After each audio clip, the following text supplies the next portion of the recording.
गाते गादेल coaching centre रे सानाम कोगे सांगुन दाराम सावते सांगुन सिंगार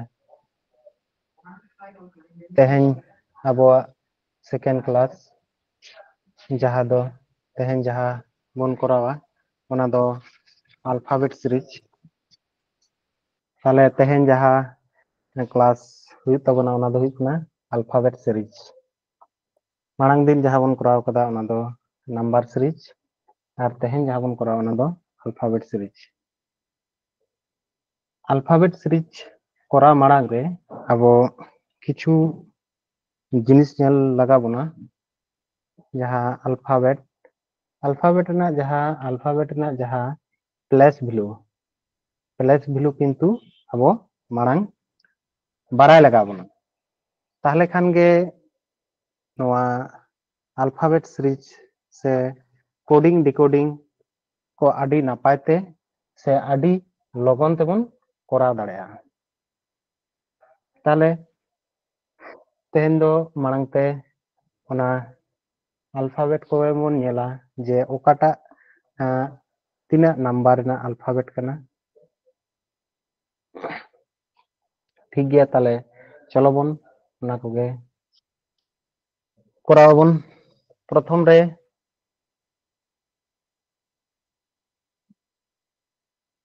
अब बन नेला अब जुदी अल्फाबेट नेला बन अल्फाबेट ना नंबर जुदी बन नेला A B C D E F ji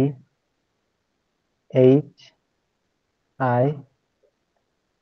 J K L N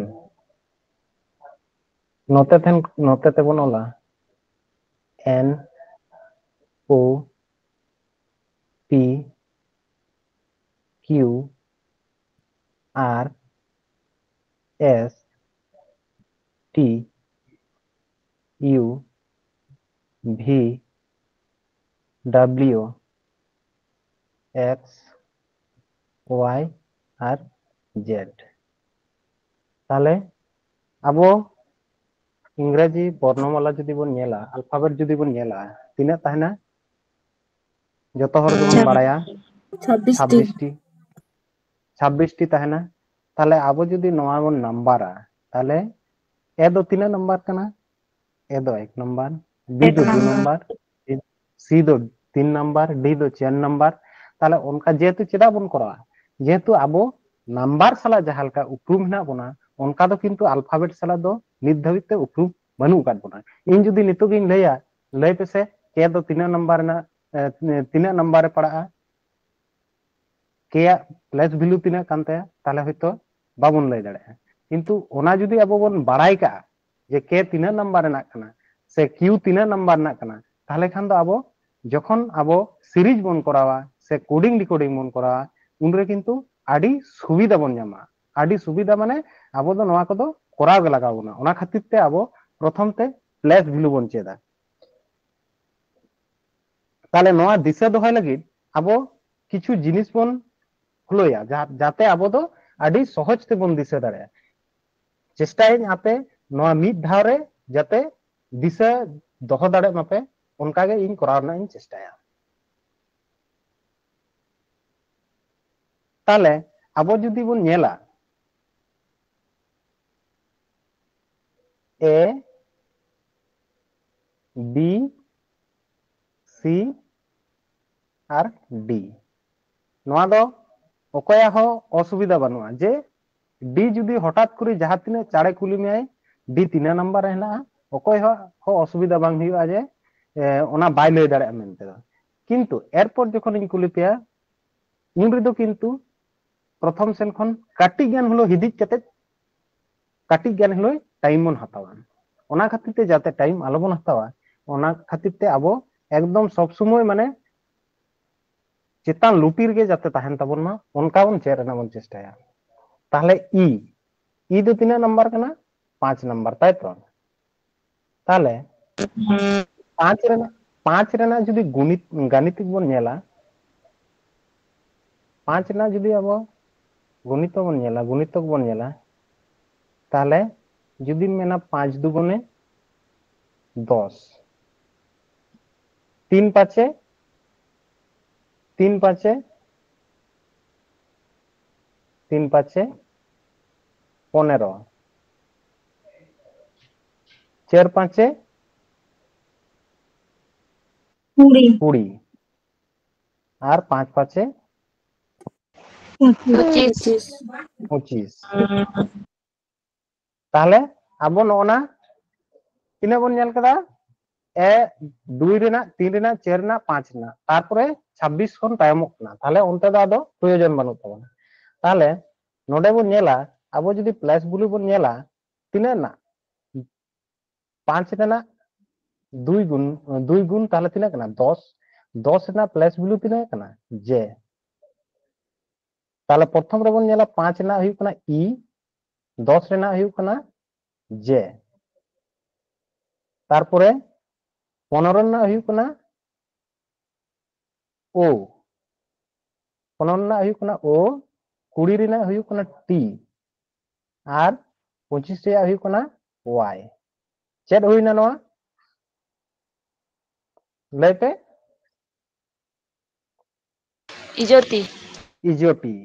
ताहले मिद धाते 5 रेना गणितक जतो किंतु बन दिशा केदा मिटी शब्दते ताहले इजोटी दो चेद कना 5 रेना गणितक ताहले आबो नोडे जुदी बन नेला नवा हुयना जे हुयना तारपरे ओ हुयना टी हुयना और वाई हुयना और आबो जेड दो जतो हर गेबन बड़ाय जेड जुदी कुली मिया को जहाय चे तीना नंबर ना प्लस जेड ना प्लस वैल्यू तीना कना ताले संगेम लय दाड़े जे जेड ना प्लस वैल्यू दो हुयना 26 ठीक गया बुझा ना जतो हर पे बुझ केदा निना दाबी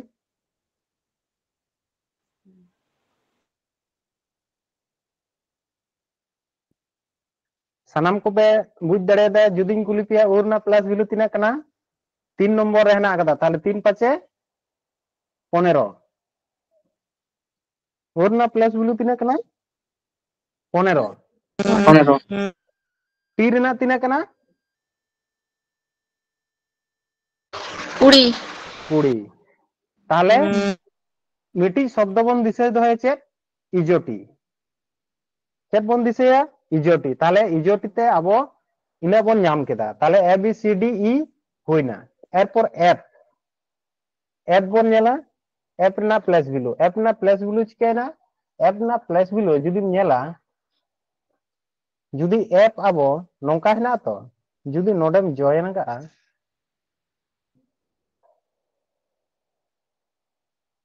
किना हुयना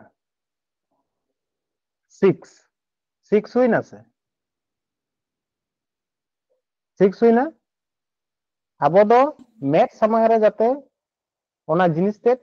झलका बन मा उनका कते कोराना बन चेष्टाया ताले ई रे प्लस वैल्यू तीना हुई कना 5 और एफ रे प्लस वैल्यू हुई कना तीना 6 हुईना एरपर जी रेना प्लस वैल्यू तीना कना जी रे जी रे 7 नोते मार्गो लेखान के किंतु नोडे मैथ तेगेम नेल नाम दा 7 और जुदी नोआ बापे मैथ ते जुदी बाम नेल काते बाम उरुम लेदा उडे दोम चिकेया G7 देश सातटी देश रा मेटी समूह को संगठन हेना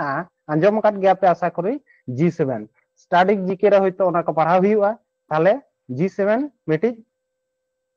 कयेकटी देश ना माने सातटी देश ना संगठन कना जहां दो G7 ᱧᱩᱛᱩᱢ ते मेना मिटन आंजम बड़ा कदा पे आशा करी होयतो G7 पे दिसेया आर बखा नोआ ना मेड रे जुदी झलकाव लेनखान दो मातो आडी नपाय कथा ताले नोआ ना प्लस वैल्यू तिना कना 7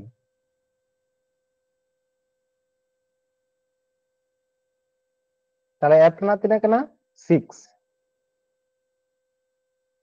एच ना जुदी आम नोडेम जोड़ेन का किना होइना 8 ताले H ᱨᱮᱱᱟᱜ ᱛᱤᱱᱟᱹᱜ ᱦᱩᱭᱱᱟ 8 ᱡᱩᱫᱤ I ᱨᱮᱱᱟᱜ ᱵᱚᱱ ᱧᱮᱞᱟ I ᱨᱮᱱᱟᱜ ᱵᱚᱱ ᱧᱮᱞᱟ ᱪᱮᱫ 9 9 नौका I बन ऑल थान गेसे नौका बन ऑल थान गेसे I হ্যাঁ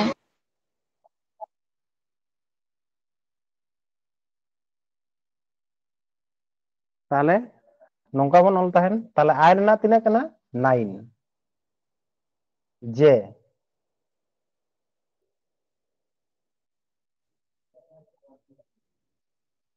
एरपर बन नेला J J रेना दो ताले चिकेते बन दिसे दोया आबो दो इजोटी रे बन दिसेया J दो इजोटी ताले J रेना दो चेक कना 5 ना 2 गुण ताले J हुईना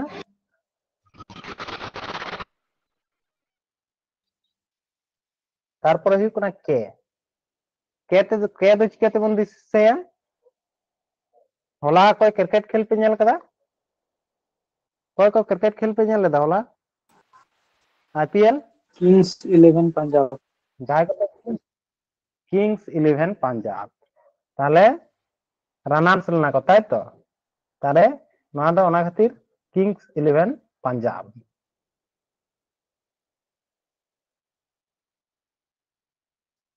एल एल रे नौका बारया दाड़ी हिना नौका कते पे दिसे दाड़े बारया हिना ताले तिना 12 आर बखान दिसे पे चेत बेसिर भाग कोड़ा कुड़ी गिदर गे नेलपे 12 क्लास परे गे किंतु लाभ LOVE लाभ रेको न्यूरु थाना ताले 12 क्लास पर गे किंतु बेसिर भाग कोड़ा कुड़ी लाभ रेको न्यूरु थान एट्रैक्शन बेसी थान तको ताले ओना तेबन दिसेया एल रेना चेत 12 ठीक है आर बखान नौका ते पे दिसे दड़े नोते बारया दाग ना ताले एल ते बारया दाग ना एम एम जुदिम आचुरा नौका जुदिम आला ताले चेत एम तिना हुई कना 13 आर बखान चेत तेम दिसेया एम दो हुई कना मिडिल तीना वर्ण है तीना वर्ण वाला है से तीना अल्फाबेट है 26 टी है 26 टी ना मिडिल तीना कना एम 13 दुगुने 26 ताले मिडिल ते हम दिसे दाड़े ताले मिडिल तीना कना अल्फाबेट ना 13 ताले ओना ते हो एमएम दिसे दाड़े ठीक है तारपरे एन ताले ओना इया कते गे एम जखन मिडिल लेम दिसेया ताले उन समय के किंतु एम एन दम दिसेया ताले एन रेना दो 14 आर बखान जुदिम दिसेया मेट्रिक बारया पेया पुनिया कोन हेना माने 4टी कोन हेना ताले 14 बेसिर भाग गे जेतु जखन गे मिडिल लेनाम दिसेया तारपरे गे एन कना ओना खातिर ते 14 उनका खातिर गे नोआ दो दिसेना चेष्टा एमाबन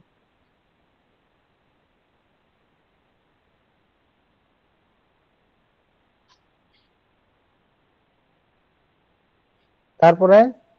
नेलाबन ओ दो आबो इजोटी रेबन कराव कदा ताई तो ताले ओ दो तिना कना 15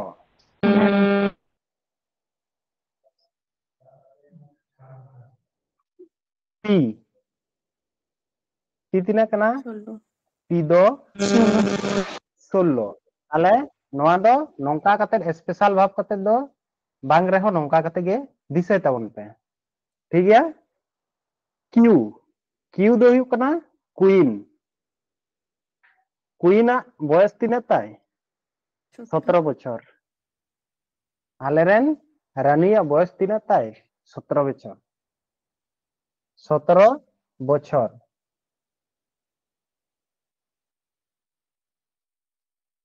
आर्मी हर चे ले दाय आलेरेन राजावा तीना बछर ताई 18 बछर ताले आलेरेन राजा साला क्वीन ᱵᱟᱯᱞᱟ ᱠᱟᱭ ᱦᱩᱭᱩᱜᱼᱟ ᱛᱟᱦᱞᱮ ᱚᱱᱠᱟ ᱠᱟᱛᱮ ᱫᱤᱥᱟᱹ ᱫᱚᱦᱚᱭ ᱢᱟᱵᱚᱱ ᱡᱮ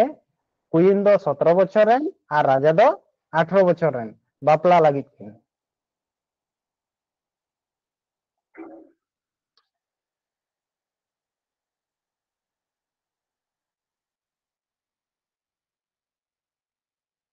এরপর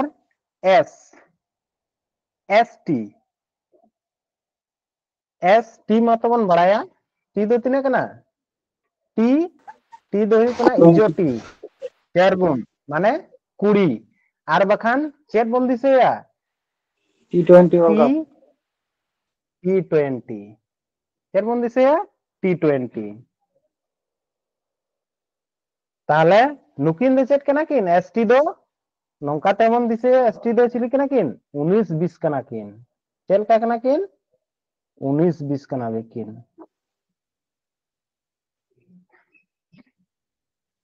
यू दो चेत कना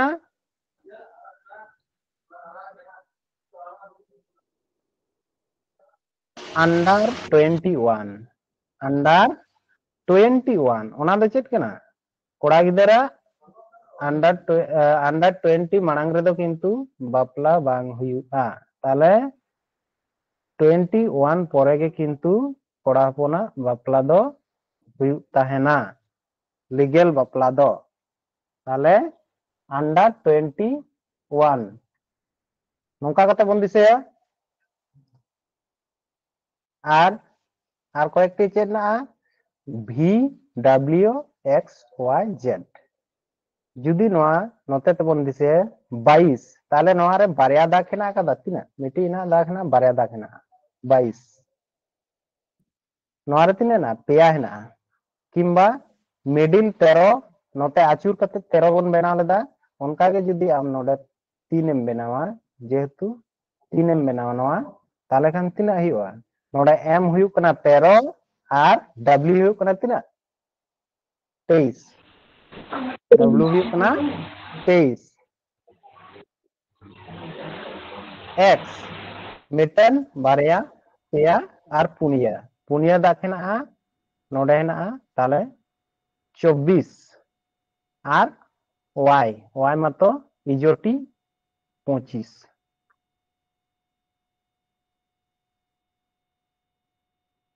ओकोय को तीना गान पे दिसे के तबना ताले लय पेसे क्यू क्यू तीना number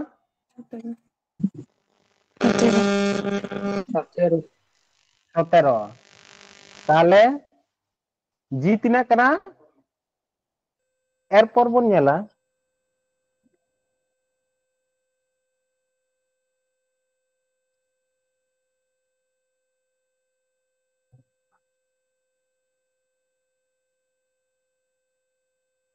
A B C D E F G H I J K L M N O P Q R S T U V W X Y Z ताहले नंबर प्लेस बिलु बन दिशा दहो केदा एरपर बन नेला नोआ ना विपरीत बन नेला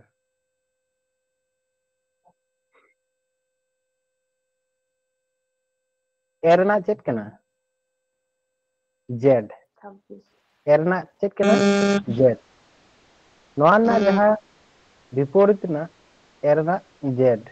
नोआ किन ना जोग फॉर सर्वदा तिना हुआ 27 नोआ ना किन हो जुदिम जोगा नोआ किन हो जुदिम जोगा नोआ किन हो जुदिम जोगा नोआ को जहाटा गेम जोगा किंतु सब समय तिना हुआ 27 हुआ नमन दिशा दो कामा जहां जखन गेम जोगा उन रेगे 27 हुआ তাহলে নোয়া আবো এ রেনাক জেড বি রেনাক ওয়াই চিকাতেবন দিশাया ওনা হবন নেলা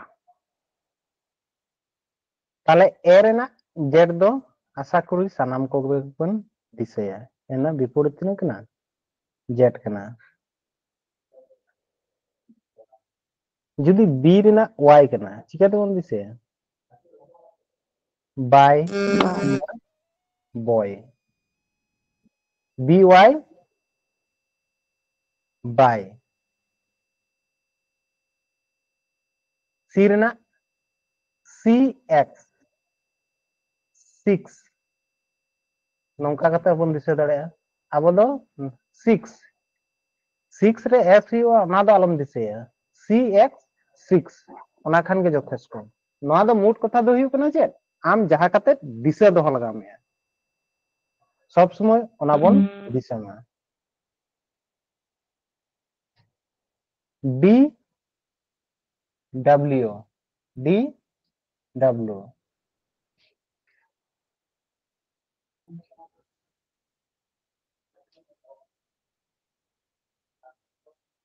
डी ना चेक कना डब्ल्यू कना किंबा चे बन दिशा दाड़ेया डी ते दो डी डब्ल्यू ते दो दूध वाला ठीक दूध वाला बाग ठीक जुदिन दिशा दाड़ेया कोनो असुविधा बना ठीक है ताले ईते जुदी बन दिशा ই আর ভি কেমন দিছে ইভিনিং ইভিনিং ইভিনিং তাহলে ই তে চেক কেনা ই আর ভি তে ইভিনিং ই রেনা প্লাস ভ্যালু हम দিতে দাঁড়ায়া ইভিনিং তে চেক ইভিনিং তিনা কোন বন সাবা 5টা কোন তারপরে এফ তে এফ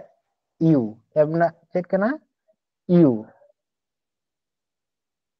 কিউ ফিউ उनकाते हम दिशा दाड़ाया few F U few F U few G T GT road GT road GT road HS higher secondary HS higher secondary HS HS school IR Indian railway Indian railway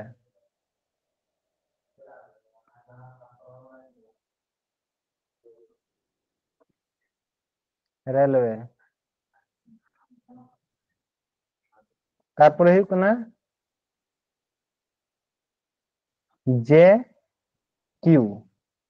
জঙ্গল queen jungle queen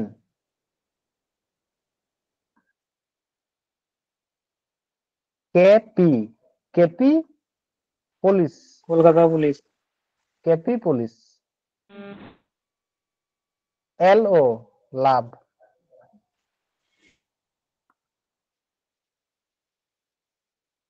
আর MN নয়া দবন দিশা দহই গিয়া তাহলে মোটামুটি নংকা কাতে বন দিশা দহয়া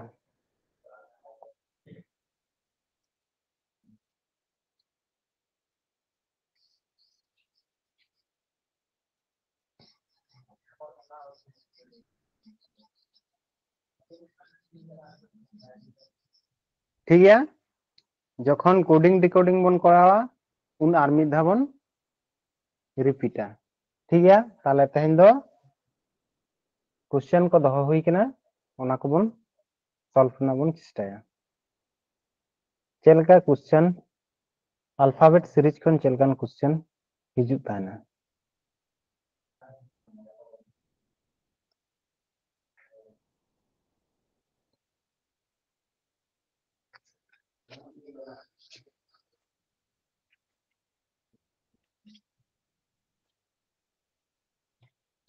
चेद हेनाआ ए हेनाआ F हेनाआ के हेनाआ P हेनाआ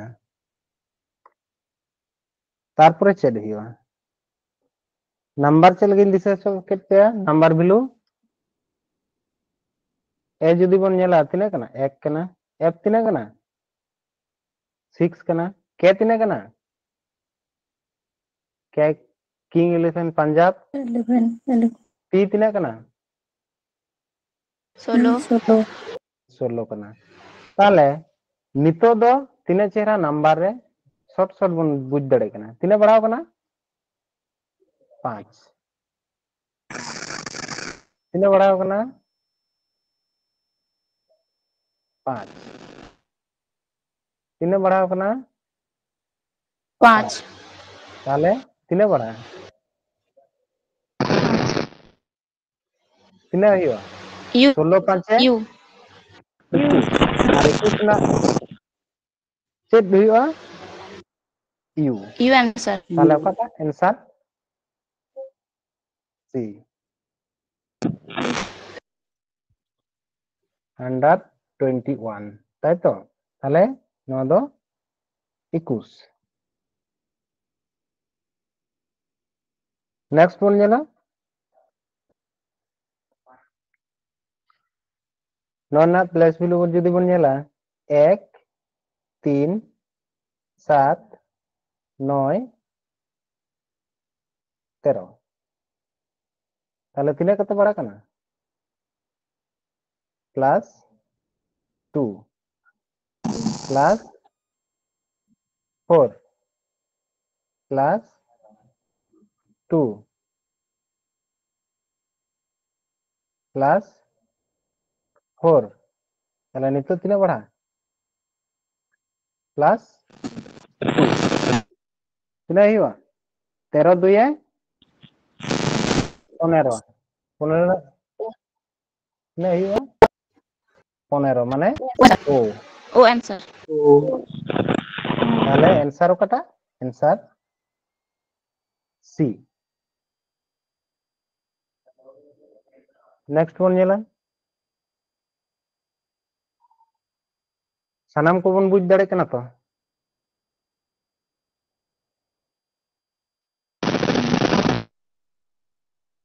नोआ जुदी बन नेला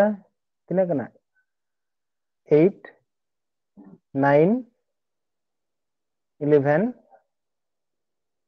14 18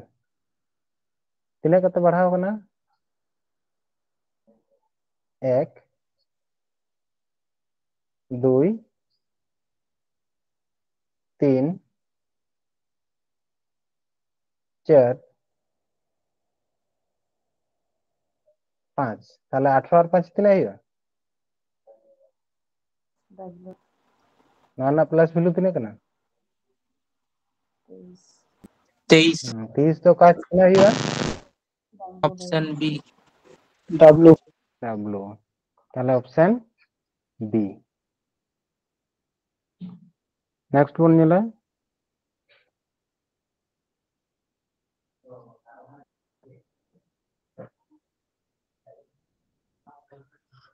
प्रथम रेगे किंतु जिज्ञासा चिन्ह ना ताई तो ताले नोआ दो तानो ताले नोडे बन नेला प्लस वैल्यू माना बन नेला तिना कना T20 ताई तो 22 नोआ तिना कना 24 नोआ तिना कना 19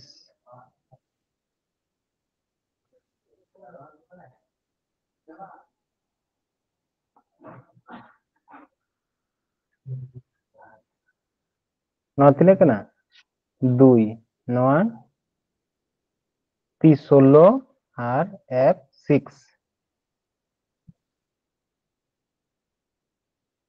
যখন গে নঙ্কা সিরিজ তে যখন চ্যালেঞ্জ বন নামা उनरे सब समय মনের দিশা তাহেন তাবন না যখন গে সিরিজ লম্বা তাহেনা উনরে কিন্তু চেলকান সিরিজ তাহেনা বেশির ভাগ গে চেলকা তাহেনা অল্টারনেট মানে মিটিক পরে পরে তাহলে আবো মিটিক পরে পরে যদি বন নেলা নডে খন যদি বন এবা টি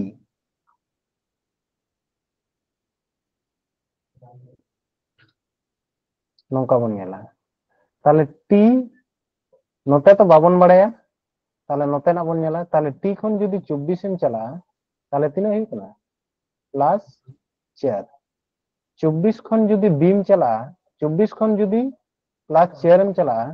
tina huyuga 24 আর 4 28 28 हुई আছে কিন্তু আবো দো 28 টি অ্যালফাবেট তো বানু তাবনা তিনা না 26 টি ওনা খাতির আরো ঘুরে এহবক কানা ওনা খাতির 2 2 খন যদি চলা 4 তাহলে তিনা কানা 6 তাহলে নোডে যখন 4 4 নতে প্লাস চলা কানা তাহলে নতে খন যদি চলা তাহলে তিনা নোডে তো 4 মাইনাস 4 মাইনাস মানে তিনা হইবা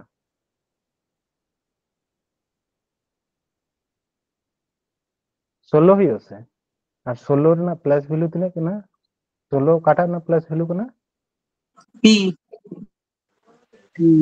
पी रिया ताले नवाटा बन नेला नोडे तिना कना पी 16 16 परे तिना है कना 19 तिना बढ़ा कना 3 नोडे खन 22 19 खन 22 प्लस 3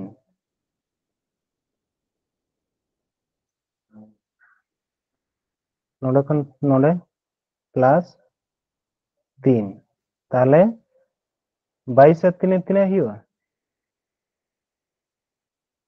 24. 25 22 আর 3 25 25. আর 25 ना प्लस वैल्यू किना 25 ओकाटा ना प्लस वैल्यू किना Y. Y. Y. इजोटी ताले y ताले ते जो किना आंसर p y कारे ऑप्शन है ना ऑप्शन ना दो लाहा तायम किना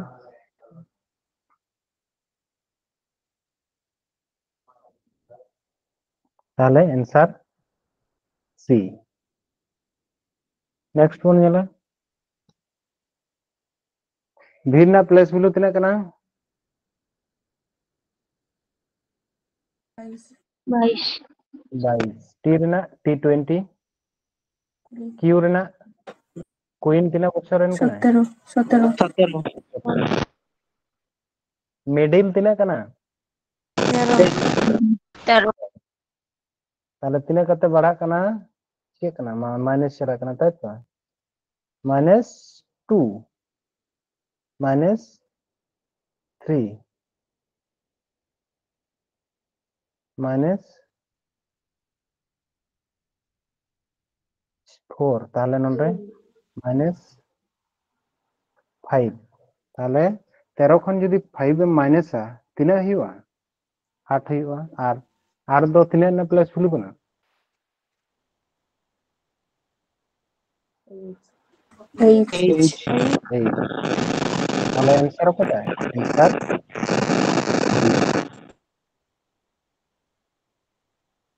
नेक्स्ट वन ये ना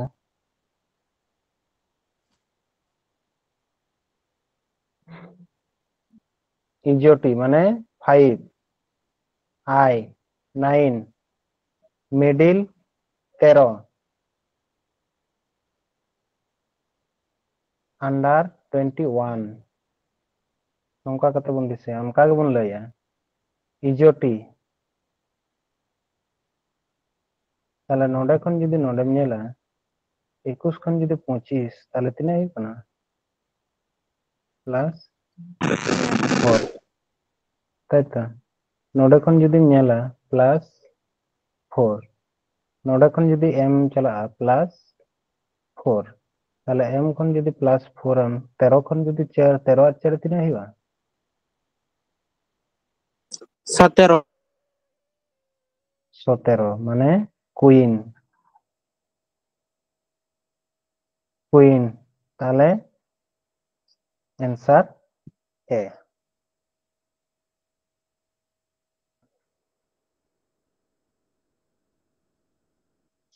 नोर जदी बन नेला 1 4 8 मिडिल 13 তাহলে 3 কত বাড়া কানা প্লাস 3 প্লাস 4 প্লাস 5 প্লাস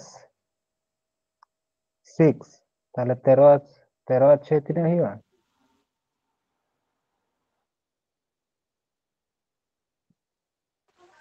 19 তো চিহ্ন না 19 তো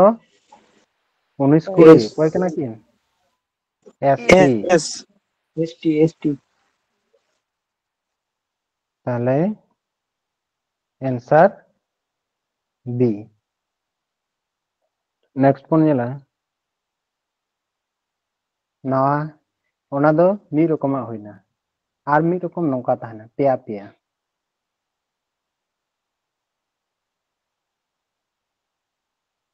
tir na tine kana middle na tine kana under 21 queen 17 middle পরে 14 22 18 রাজা 15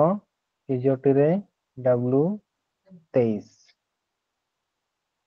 তাহলে আবো নোয়া করনা প্লাস প্লাস প্লাস ভ্যালু বন ñel কেদা এরপর তাহলে নুকু চিকাতে বন করা কো নুকু দুকু করা পি হিনায়া পি খন ওকারে চলায় নলে ইউ খন যদি বন ñela পি খন বন ñela পি খন যদি বন ñela কিউ কিউ খন বন ñela আর আর খন তাহলে চিটিয়া एस एस এস এম খন যদি বন ñela এন এন খন যদি বন ñela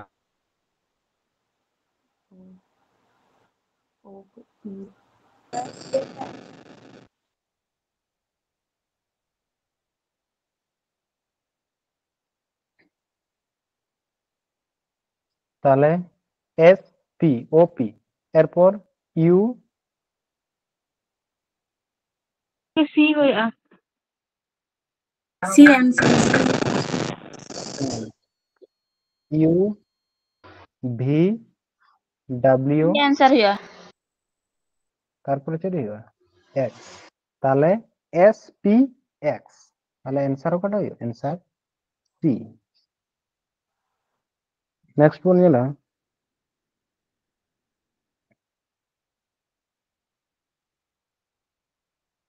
নটা ñelabon pin na plus value tina kana 16 u na 21 l na 12 s na 19 y na 25 q na queen 17 v ria 22 c ria 3 আর v ria 22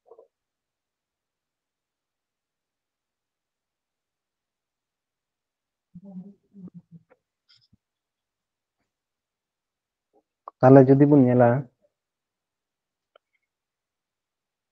P খন যদি S বন চলা 16 খন 19 তাহলে তিনে বাড়া কানা তিনে প্লাস 3 আর নডে খন যদি ভি বন চলা তিনে প্লাস না 3 তাহলে নডে খন যদি 3 প্লাস তিনে হইবা 22 আর তিনে 25 আর 25 না তিনে না প্লাস ভ্যালু কোনা y যদি ইউ খন বন চলা 21 খন 25 তিনে প্লাস কোনা 4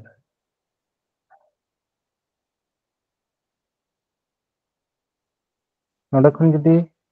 3 বন চলা 25 খন 3 তাহলে তিনে প্লাস কোনা 4 प्लस তাহলে হ্যাঁ 25 আদো যেহেতু আবো আদো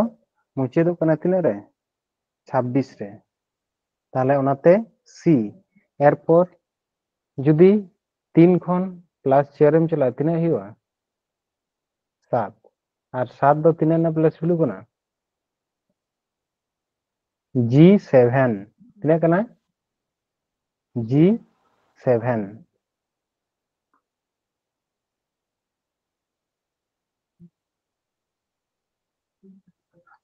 G7 তাই তো তাহলে L খন যদি Q বন চলা Q খন যদি V বন চলা আর তাহলে তিনা 12 খন 17 তিনা बढ़ा कना प्लस 5 17 খন 22 তিনা बढ़ा कना प्लस 5 और 22 খন যদি बढ़ावा 22 और 5 তিনা हुआ 27 তাই তো আর 27 মানে তিনা हुआ कना 26 রেখে আবুয়া চাবাক কান তাবনা তাই তো তাহলে ওনা খাতির এ তাহলে आंसर কটা हुआ कना y g a মানে आंसर D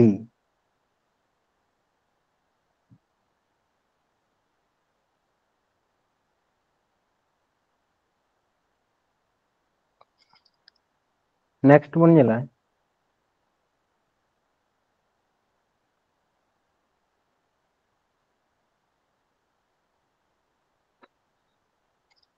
लाभ L ना प्लस वैल्यू 12 O ना प्लस वैल्यू 15 Q ना कोई ना तिना कना 17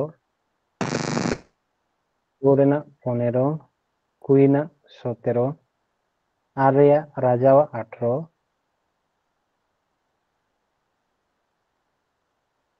S रे 19 20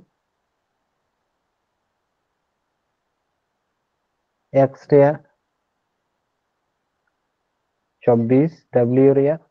23 और U रे 21 अंडर 21 তাহলে अब যদি নোডে বন নেলা 12 खन যদি आम 15 में चला तीना बढ़ा कना प्लस 3 ठीक है 15 खन যদি आम 17 में चला तीना बढ़ा कना प्लस 2 और যদি 17 खन 18 में चला तीना बढ़ा कना प्लस 1 তাই তো তাহলে যদি আবো যখন নঙ্কান কোশ্চেন করে যখন চাড়ে অডকনা বন চেষ্টায়া উনি তো হন কাজ বন করা তাহলে নোডে মিটিং বন নেল কেদা এরপর আদো নতে দো বাবন নেলা আবো বন বুঝ দাড়ে কেদা তিনা তিনা বাড়া কানা তাহলে নোডে খন যদি আম 3 এম বাড়াওয়া আর খন যদি 3 এম বাড়াওয়া তিনা হইবা 18 আর 3 তিনা হইবা 21 আর 21 না 21 তিনা না প্লাস হইলো কোনা U তাহলে মিটিং তিনা হইনা ইউ হইনা তারপরে এস এস খন তিনা বাড়া হইবা 2 তাহলে 19 আর 2 তিনা হইবা 21 আর 21 না প্লাস হইলো তিনা কেনা U আর তারপরে 9টা না 3 নাম্বার না তিনা বাড়া কেনা প্লাস 1 তাহলে 9 না প্লাস হইলো তিনা হইবা টি তাহলে ইউ ইউ টি তিনা হইও কোনা ইউ ইউ টি आंसर কটা आंसर টি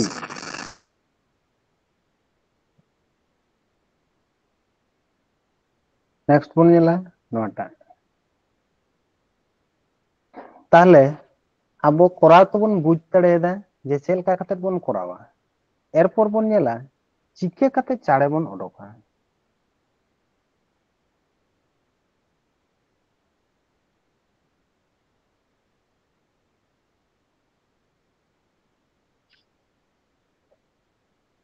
তাহলে নয়া তিনাক কানা 8 15 20 7 13 17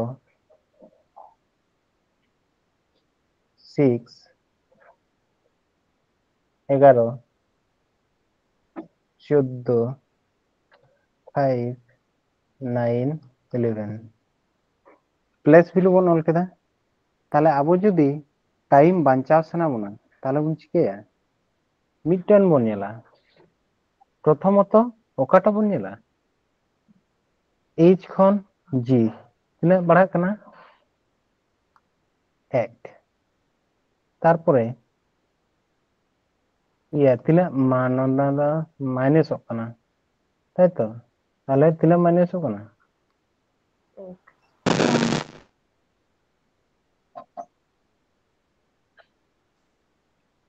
তিনা মাইনাস কানা 1 তাহলে নোডা খন যদি বন নেলা তিনা মাইনাস কানা নোডা হো তাহলে 1 মাইনাস তাহলে 6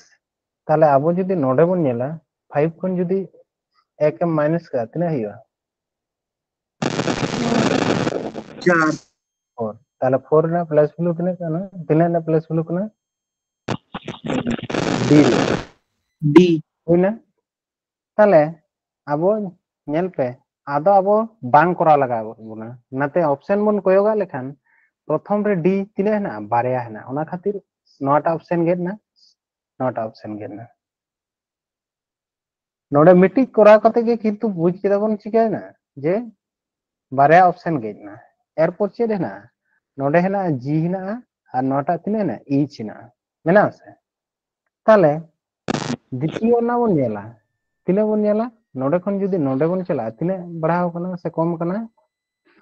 तिना कम कना -2 তাই তো -2 কম কনা তাহলে একেবারে আবো তো নাডে বন চলা তিনা বন নেলা নোডে -2 তাহলে 9 খন যদি -2 কাম তাহলে তিনা হিয়া 7 আর 7 না তিনা না প্লাস ভ্যালু কনা G জি তাহলে নটা রে চেদ হেনা দ্বিতীয় রে এইচ না তাহলে নটা হো ভুল গিয়া তাহলে অপশন ওকাটা হইলে অপশন তাহলে আবো যে উনা কিছু করা লাগাত বন তাহেন উনা কিছু আদো করা বাং লাগা লেট বনা তাহলে আবো চার চেলকা কাতে বন করাওয়া ওনা বন বুঝ কেদা তাহলে নডে এম তিনা কানা 13 কানা উনি দো আরো চাড়ে করা না বন চেষ্টা যত না বাবন নেলা ও তিনা কানা 15 কানা ইউ তিনা কানা 17 কানা আর এস তিনা কানা 19 কানা তাহলে 2 2 বাড়া কানা তাই তো তাহলে 19 আর 2 তিনা হিয়া 21 তাহলে 21 তিনা না প্লাস না ইউ তাহলে নই হয়ে গেল না নই হয়ে গেল না গেল নাকিন আর তাহলে 2 নম্বর বন নেলা 1 4 7 10 তাহলে নোডে তিনা হিয়া 13 হিয়া আর 13 का তিনা না 13 তিনা না প্লাস ভ্যালু কানা এম রে না তাহলে নই হয় গেল না आंसर ওকাটা आंसर তাহলে আবো তিনা চার বন অডক কেদা তাহলে নৌকান যখন নাম্বার সিরিজ अल्फाबेट সিরিজ নোয়া দো मैक्सिमम कम से कम 10 सेकंड रेना क्वेश्चन कना चिका नोआ रे जुदी आम टाइम एम बांचा दाड़ेदा हानते किंतु आम टाइम एम ᱧᱟᱢᱟ তাহলে হন কান জিনিস করে তে চিকাইবন টাইম বন বাंचावा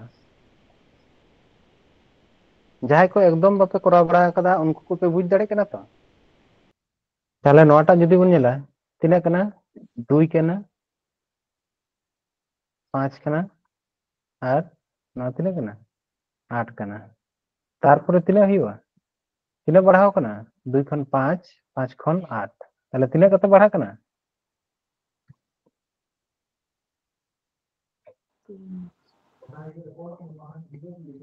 3 তাহলে নোডে কোন 3 বাড়া লেনখান তিনে হইবা? 11 আর 11 কাটা না কানা প্লাস ভ্যালু কানা? কেনা কানা? কে তাহলে নোডে ñেল पे নোয়া हो गेट ना নোয়া हो गेट ना নোয়া हो गेट ना তাহলে কটা आंसर आंसर ए আদো যদি এতো বাবন দাঁড়ে তাহলে খান দো আর মিদ ধাবন ñেলা এম রেনা 13 15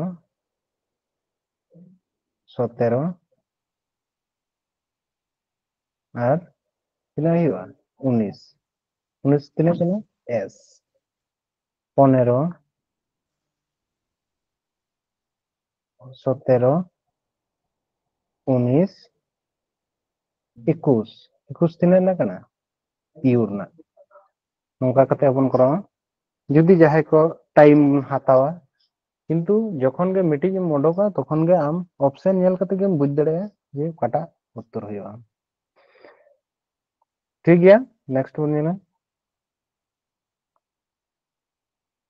एल ना प्लस भ्যালু তিনে কানা 12 কানা ভি রিয়া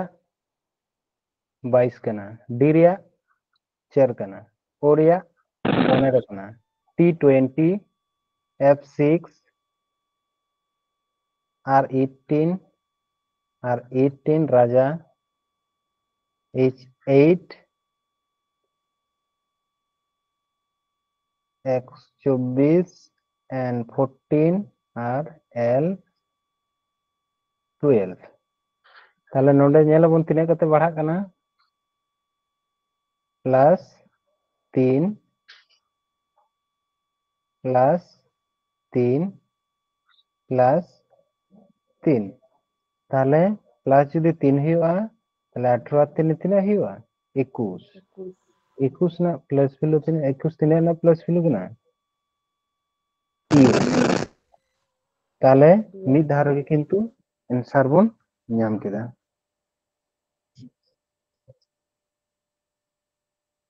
যদি করা ñেলাবন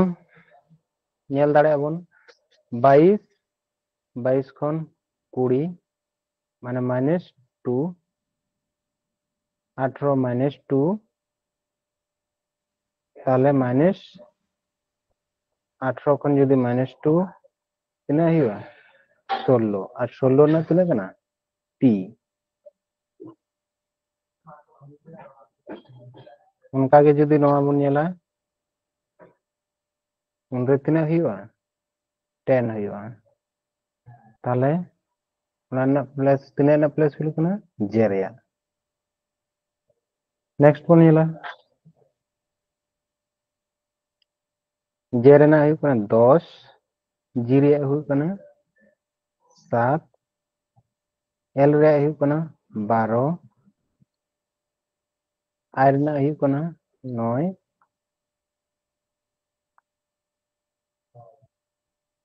भी रे हुई कना 22 एस रे हुई कना 19 डी रे हुई कना 4 আর এ রে हुई कना 1 তাহলে আবো যদি বন ñেলা 10 খন 12 তিনে বাড়াও কনা 2 বাড়াও কনা এরপর গে কিন্তু নেক্সট তো চেন না জিজ্ঞেস চিহ্ন না আর নাতে কিন্তু বারে হয় না তাহলে ননতে মারাং ñেল লাগাবো না চেদা ñেল বন লাগাবো না নোডে কিন্তু নিট ধাবি ক্লিয়ার যদি আর মিটি তাহে কো তাহলে খান হয়তো নতে খন গবন সেন দাঁড়ায় কে কিন্তু নোডে নিট হবাং ক্লিয়ার কানা তিনে নোডে এডক কানা তাহলে মুচিত সেন বন ñেলা ভি খন যদি ডিম চালা তাহলে তিনে হই কোনা 22 খন যদি 4 এম চালা তাহলে 22 আর 4 এ তিনে হইবা 26 আর 26 আর 4 এ 26 আর 4 এ 30 আর 30 না প্লাস ভ্যালু তিনে কানা 30 না হই কোনা 4 মানে ডি তাহলে তিনে হই কোনা তিনে বাড়াও কোনা প্লাস 8 8 বাড়াও কোনা তাহলে আবো নোডে খন যদি নটা বন ñেলা नोडे खन जुदी नोआटा बन नेला और नोडे खन नोआटा बन नेला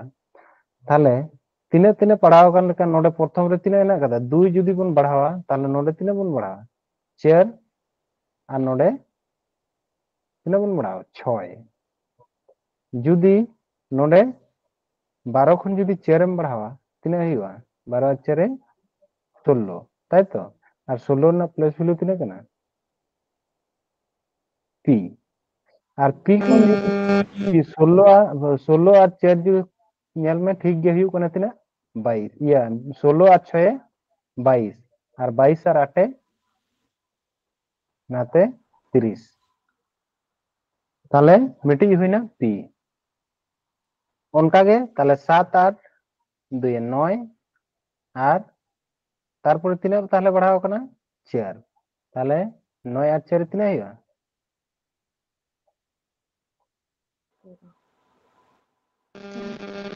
9 चेयर तीने हुआ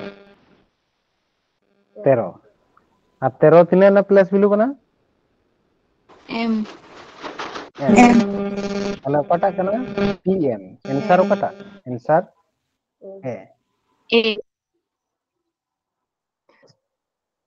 नेक्स्ट वन येला आरो मिटी नवा क्वेश्चन है ना नवा दो चेक कोनता कना नवा कोनता कना रिपीटेड सीरीज जखन हिजुआ उनी दो चेलका करा हुआ प्रथम रेगे चिकायबन नवा दो अब लेखायाबन नवा दो मिटी कना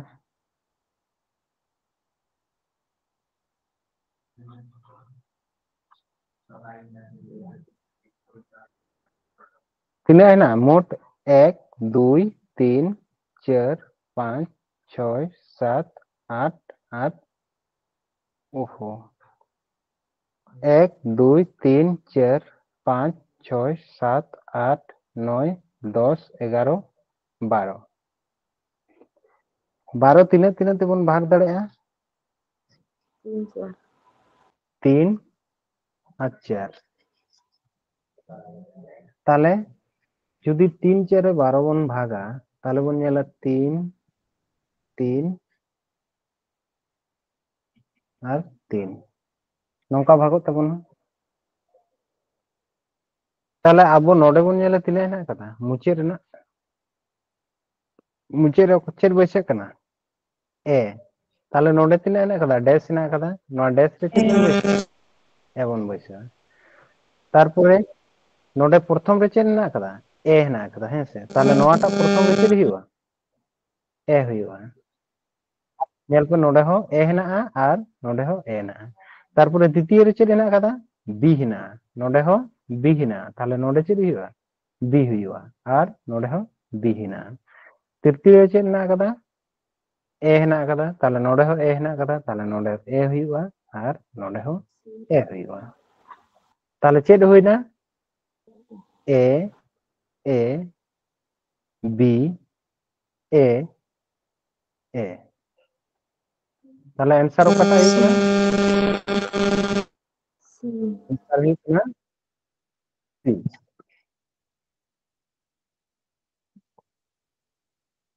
रिपीटेड सीरीज दो किंतु नोका को बन करा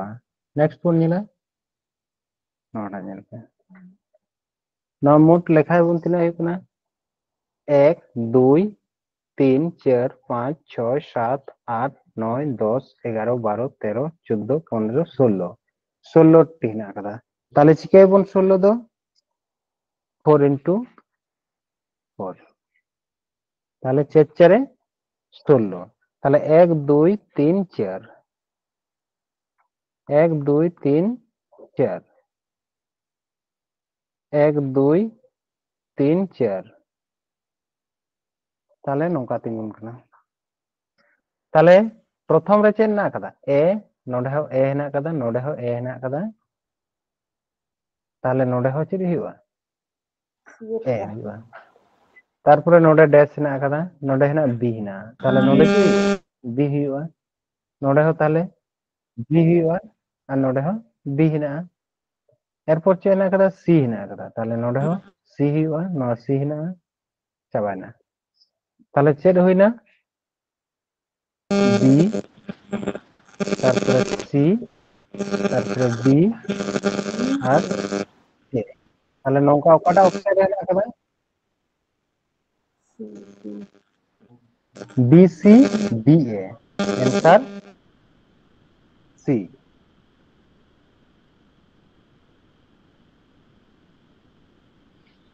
नोटा बोल नेला 1 2 3 4 5 6 7 8 9 10 11 12 13 14 15 16 नोआ किंतु तिना हेना कदा 16 टी हेना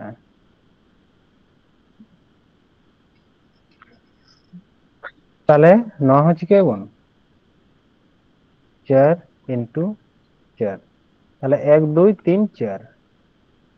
1 2 3 4 1 2 3 4 ताहले नौका कते बोन भागा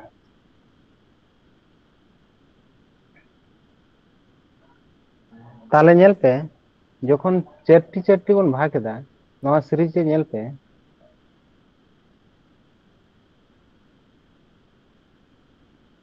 नोडे फाका हेना ताई तो नोआ रे चेक ना प्रथम रे चिना हेना सी हेना नोआ रे तिना हेना कदा नोआ चेक हेना बी हेना नोआ रे चेक हेना ए हेना ताहले किंतु मिले कना की मांग ते चेक का बोन नेल कदा मांग ते बोन नेल कदा नोडे फर्स्ट रे ए हेना कदा नोटा रे हो ए हेना कदा नोडे हो ए हेना कदा और नोडे हो ए हेना ए बैसो किता बोन नाते नोडे जीवन 2 रे बी हेना कदा सेकेंड रे नोडे हो नाते बी बोन बैसो किदा नोडे हो बी बोन बैसो किदा नोआ रे हो बी ना उनका गे थाड़ा रे चेक ना कदा सी हेना कदा सी हेना कदा सी हेना कदा सी हेना कदा फोर्थ रे हो सी हेना कदा सी बोन बैसो किदा सी हेना किंतु नोआ रे दो नेल पे उनका तो किंतु बाय बैसो ताहले चिकायबोन अब नोडे तिने कना नोडे तिने तिने अल्फाबेट बोन नेल कदा नेल नामदा ए बी सी और डी ताहले जेहेतु रिपीटेड सीरीज केना ओना को मध्य रे चिका क्या रिपीटवा ताई तो ताहले नोडे चेक बोन नेल नामदा सी बोन नेल नामदा प्रथम रे चेक बोन नेल नामदा सी बोन नेलदा ताई तो नोडे चेक बोन नेलदा बी बोन नेलदा नोडे चेक बोन नेलदा ए बोन नेल नामदा ताहले 1 2 3 ताहले नोडे चेक हुआ 4 हुआ से ताहले नोडे ना चेक हुआ डी ताहले चेक हुआ डी सी बी ए तारपरे द्वितीय रे चेक ना कदा सी हिना कदा है से द्वितीय रे चेक ना सी हिना तारपरे बी हिना तारपरे ए हिना तारपरे चेक ना कदा डी हिना ए हिना तारपरे डी हिना जेहेतु अब दो ए खन डी धाबी जे सेन दाड़े हानते दो बांग ताहले नोडे चेक ना सी हिना बी हिना ए हिना तारपरे आरो चेक हेना डी हेजना तारपरे चेक हिजु आरो हानते जुदी ताहे को आरो किंतु उनते सी हेज को तारपरे बोन नेला नोटा तिने कना बी बी तृतीय रे तिने कना बी कना ताहले नोडे चेक हुआ नोडे ना तृतीय रे चेक हुआ बी रे ना एक कम चेक हुआ ए बी रे एक कम चेक हुआ ए ताहले नोडे ए परे चेक बैसो कना डी जेहेतु अब दो ए परे दो चेक डी माने रिपीट कना तारपरे चेक हुई कना सी तारपरे नोडे चेक ना कदा ए हेना चेन नंबर प्लेस रे तिना हेना कदा ए हेना तारपरे चेन नंबर प्लेस रे चेक हेना कदा डी हेना तारपरे ताहले चेक हुई नोडे सी हुआ और नोडे चेक हुआ डी हुआ नौका कते नोआ सीरीज दो बनाव कना ताहले चेक का बनावना DCBA CBAD BADC ADCB তাহলে চিকে কানা মিটিং কেতে তায়ম চালাক কানা তাই তো তাহলে उनका ওকাটা রেনা কাদা D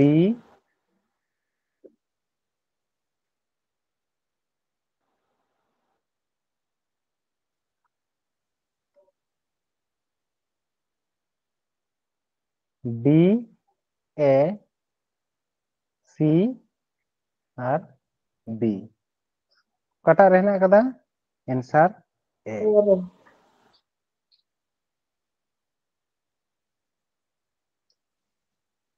তারপরে নেক্সট কোন নিলা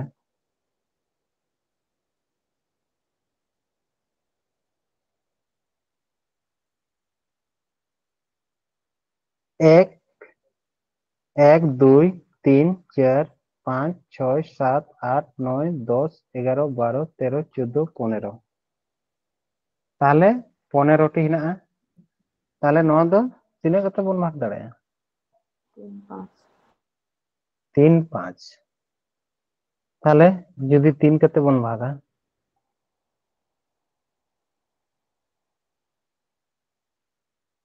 নৌকা হুᱭᱩᱜ ᱠᱟᱱᱟ A B তারপরে হিনাআ যত রে কিন্তু চেনা A হিনাআ প্রথম রে হিনা কাদা A নয়া রে হো A হিনাআ নয়া রে হো A হিনাআ তাহলে নয়া রে হো চেদ হুᱭᱩᱜᱼᱟ A হুᱭᱩᱜᱼᱟ আর নয়া রে হো A হিনাআ প্রথম রে তাহলে দোসার রে চেদ না কাদা B হিনাআ তারপরে হিনাআ ñel pe C হিনাআ তারপরে D হিনাআ তারপরে E হিনাআ তারপরে নোডে তাহলে চেদ হুᱭᱩᱜᱼᱟ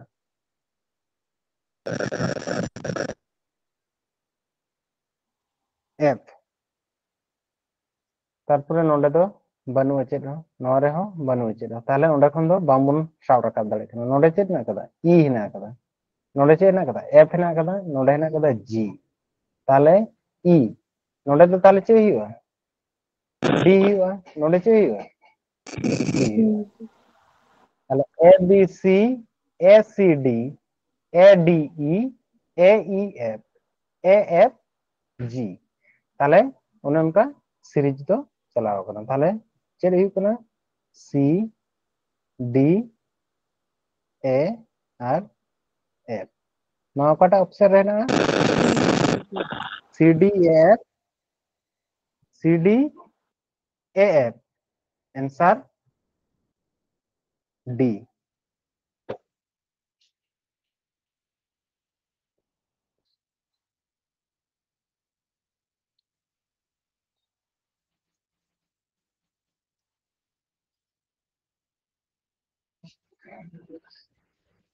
নয়াটা ñel তাবুন পে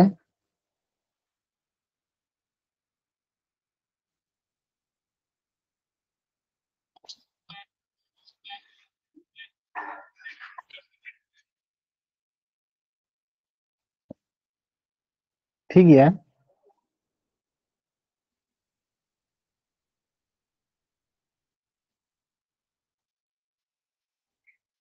নয়াটা দো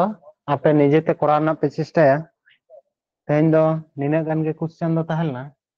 মা এনখান তেহেña ক্লাস তো নোডে গে মুচেদ হুᱭᱩᱜ ᱠᱟᱱᱟ ᱢᱟ ᱛᱟᱦᱞᱮ ᱢᱩᱪᱟᱹᱫ ᱨᱮ ᱟᱨ ᱢᱤᱫ ᱫᱷᱟᱣ ᱥᱟᱱᱟᱢ ᱠᱚᱜᱮ ᱥᱟᱹᱜᱩᱱ ᱥᱤᱸᱜᱟᱹᱲ ᱞᱟᱹᱭ ᱠᱟᱛᱮ ᱛᱮᱦᱮᱧᱟᱜ ᱠᱞᱟᱥ ᱫᱚ ᱱᱚᱰᱮ ᱜᱤᱧ ᱢᱩᱪᱟᱹᱫ ᱮᱫᱟ